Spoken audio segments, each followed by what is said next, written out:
Hey guys, Civilord here, back again with another action figure review. Today we'll be taking a look at the Masterverse new Eternia Faker, brought to us by the fine folks over at, say it with me now, Mattel.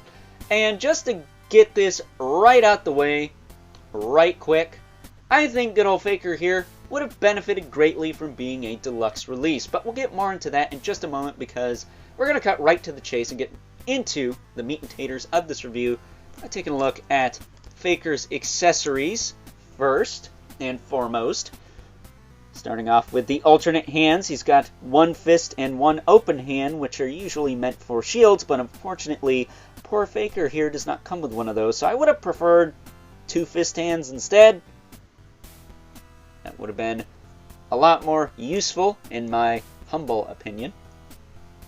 Then we also get not one, but two different weapons. We get this purplish, pinkish version of the power sword, which looks like it's been welded together and hammered together and just pieced together there.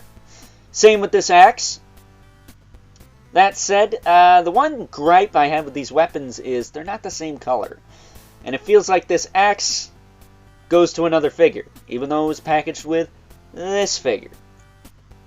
Which leads me to why I think Faker here would have benefited greatly from being a deluxe release. Because on top of having the pinkish purple armor here, you could have also had the traditional orange armor, two weapons that were the same color, possibly a shield, and the battle damaged Terminator-esque head. Because as far as Faker's accessories go, at least here, that's your lot. That's all you get. And if you ask me, the deluxe Clawful, they could have ditched the shield, made him a basic release, and turned good old Faker here in a really solid, and I think needed, if you ask me, deluxe release. So that's my story, and I'm sticking to it. And if you don't like it, well then, go watch somebody else's review, huh? This figure's old enough, you probably don't even give a crap at this point. But taking a closer look at Faker, one thing I will say, the fine folks over at Mattel did on this guy, that's really cool. If we pop the head off here, which can be easier said than done, and slip off the armor. That's right, they sculpted and painted. Pop this head back on. Try not to cringe while I do this. There we go. But they sculpted and painted all the circuitry on Faker's torso. That is freaking cool. I really like how that came out. All the little panels and wires and circuit boards and things. Looks like he's been infected by the motherboard from Motu Revelation, which I'm sure a lot of you guys really hold in super high regard as one of the best things ever, right? Is that still a sore spot for some people? Get over it. That said, as far as articulation goes, Zed can lean forward and back, rotate 360, tilt side to side. Shoulders can go out to the side, back down. It looks like he's got the same shoulders as the Revelation Triclops. I don't know if Trapjaw had the same shoulders, but you can rotate, full 360 there. He's got a bicep twist, double elbow, which if you're not a weakling and have the strength of the Hulk, you can bend a little bit more than that. Does have swivel and hinge at the wrist. The wrong hinge, mind you, but it's good enough, I suppose. The torso can lean forward, can lean back, can tilt, if you move the arms out that is, side to side, as well as rotate, and I'm still taking credit for that. First time they utilized this type of articulation on the torso, I think was with the Deluxe 2 Bad. But I've been saying they've needed it since day one. If you ask me, it's a lot more solid of a build. And if you're just going to put pieces together anyway, why not make them functional? As long as it makes sense, you know. That said, he does have a waist twist.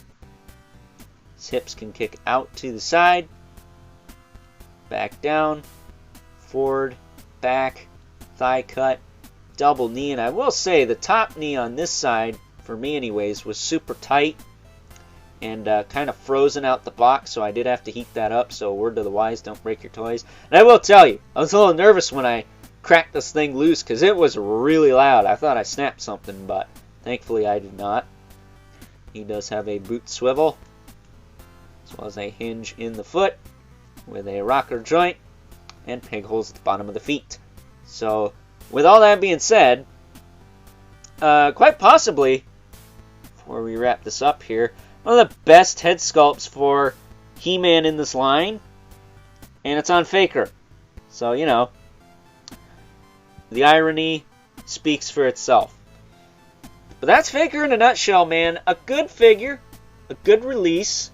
I don't think it's overpriced, but compared to some other basic offerings, like the one we'll be taking a look at tomorrow, or even the ones we've already looked at, recently that is, it feels like he falls a bit short, at least for me. And I've never been a huge Faker fan. I always preferred John Triclops as far as the techno villains from Masters of the Universe. But hey, you gotta love a Frankenstein Terminator inspired character, right? Actually, I think Faker predates Terminator, doesn't he? By a couple of years at least. So with all that being said, let's now move right along and take a look at some size comparisons.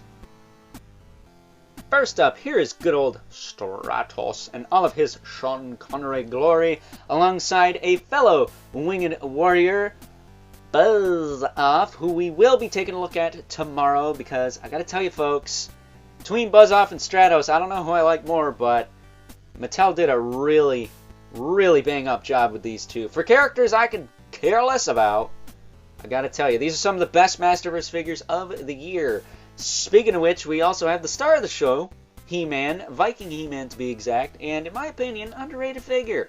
I don't know what it is, but I don't think a lot of people gave that figure its due just because it didn't come with the best He-Man head sculpt ever, which at one point I get, another point, he's got the cool Viking helmet head, why wouldn't you use that? I mean, come on, man. How many He-Mans need to just have hair? It's okay to have helmets too, you know.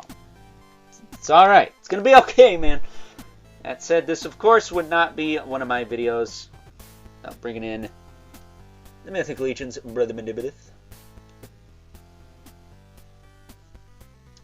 And the infamous 11 Spawn, who are not out of frame. Look at that.